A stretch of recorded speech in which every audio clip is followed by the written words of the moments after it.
Oke, selamat malam. Assalamualaikum warahmatullahi wabarakatuh. Kita bertemu lagi di Good Corporate Governance sesi 2. Jadi tentang tata kelola perusahaan yang baik. Jadi intinya GCK itu bertujuan untuk menciptakan nilai tambah bagi seluruh pemegang kepentingan atau stakeholders dari perusahaan. Nah, di sini ada dua tentang definisi good corporate governance. Jadi yang pertama adalah by system, yang kedua itu adalah by struktur.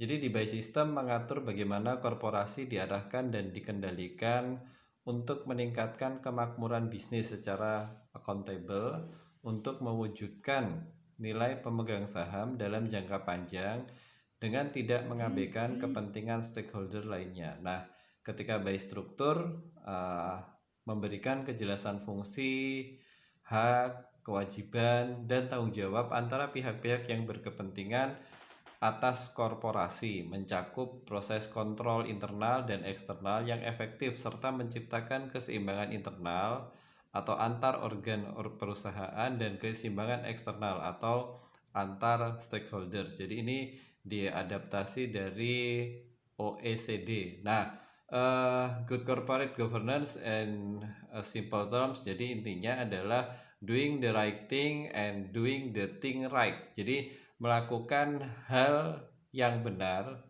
dan melakukan hal dengan benar. Jadi di sini lebih ke arah untuk keseimbangan. Jadi antara stakeholder dan stakeholder yang lainnya. Jadi berdasarkan beberapa prinsip, jadi ada transparansi, accountability, fairness, responsibility, dan independensi. Ada beberapa pengertian dari good corporate governance, diantaranya adalah in the right way, at the right time, in the right place, and by the right people. Jadi dilakukan dengan cara yang benar, pada saat yang benar, pada tempat yang benar, dan dilakukan dengan oleh orang yang benar. Sehingga GCG itu ya melakukan apa yang ditulis dan menuliskan apa yang telah dilakukan. Jadi by system dan by sintennya itu nanti saling sinergi. Jadi by system itu yang memang menurut sistemnya, by sinten itu bahasa Jawa ya, tergantung dari siapa yang melakukan. Jadi 5 hal inilah yang menjadi prinsip GCG. Kalau disingkat adalah tarif, transparansi, akuntabilitas, responsibilitas, independensi, dan fairness. Jadi pengertiannya dari transparansi, perusahaan harus menyediakan informasi yang material dan relevan dengan cara yang mudah diakses dan dipahami oleh pemangku kepentingan. Nah, dari sisi akuntabilitas, perusahaan itu harus dapat mempertanggungjawabkan kinerjanya secara transparan dan wajar. Nah, dari sisi responsibilitas, perusahaan harus mematuhi peraturan perundang-undangan serta melaksanakan tanggung jawab terhadap masyarakat dan lingkungannya. Nah, dari sisi independensi, perusahaan harus dikelola secara independen, dan dari sisi fairness, perusahaan harus senantiasa memperhatikan kepentingan pemegang saham dan pemangku kepentingan lainnya. Ini yang harapannya teman-teman ya minimal bisa menghafalkan lah.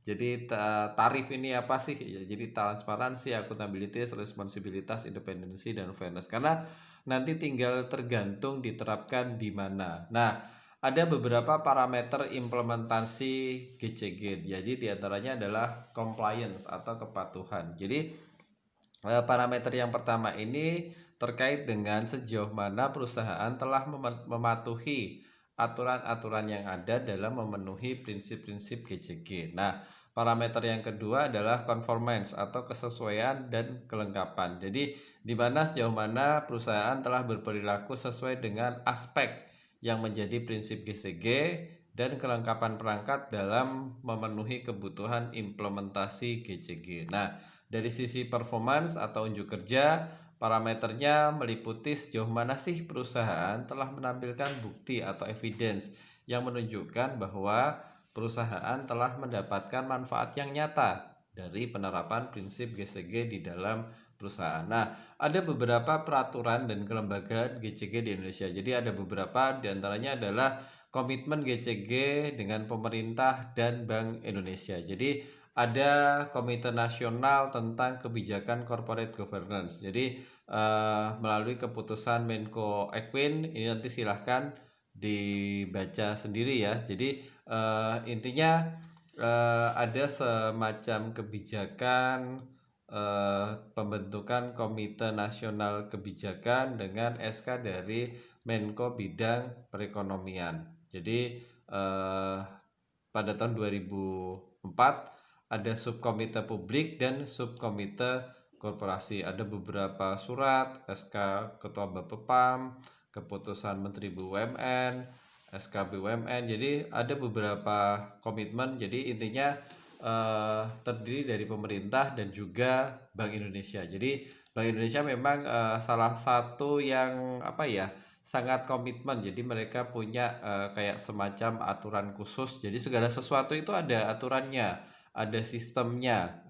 Ini yang dicontohkan oleh Bank Indonesia. Ada namanya Peraturan Bank Indonesia. Wah, itu sangat lengkap sekali. Jadi ada GCG dengan sektor swasta, ini ada dengan bursa efek, terus komitmen-komitmen yang lain diantaranya nanti kemudian melahirkan beberapa forum. Jadi antara lain ada forum Corporate Governance, lahirnya Indonesian Institute for Corporate Governance, jadi lebih ke arah tata kelola. Jadi diantaranya juga salah satunya lahirnya Asosiasi Auditor Internal, terus Komite Audit Indonesia. Jadi ini berbagai award, berbagai event buat mendukung terselenggaranya tata kelola yang baik di perusahaan. Nah, dukungan undang-undang dan peraturan mengenai GCG itu memang berawal dari krisis ekonomi pada tahun 1997. Jadi mengerucut, nah harapannya adalah kesadaran bagi seluruh PT dan keharusan bagi PT, himbauan bagi seluruh PT, perseroan terbatas, himbauan bagi BUMN, dan keharusan bagi BUMN untuk melakukan tata kelola yang baik bagi perusahaan. Nah, harapan perbaikan banyak sekali, jadi diantaranya mengharuskan implementasi GCG.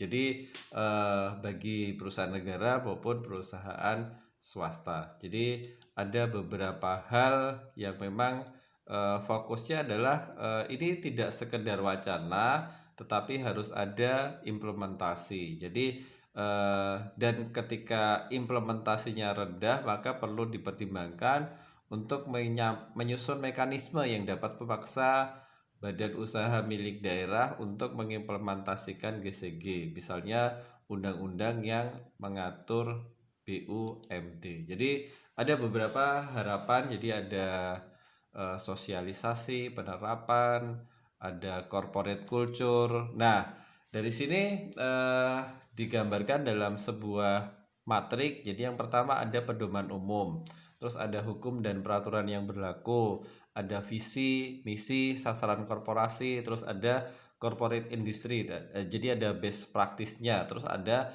internal best practice. Nah, nanti kemudian turun menjadi sebuah kode dari good corporate governance. Nah, kemudian ada peraturan teknis dan pelaksanaan, ada internalisasi ataupun sosialisasi. Nah, kemudian ada implementasi. Nah, nanti sasarannya adalah terwujudnya corporate culture. Demikian tentang GCG, silahkan nanti dipelajari, boleh googling atau yang lainnya. Kurang lebih mohon maaf. Semangat terus. Assalamualaikum warahmatullahi wabarakatuh.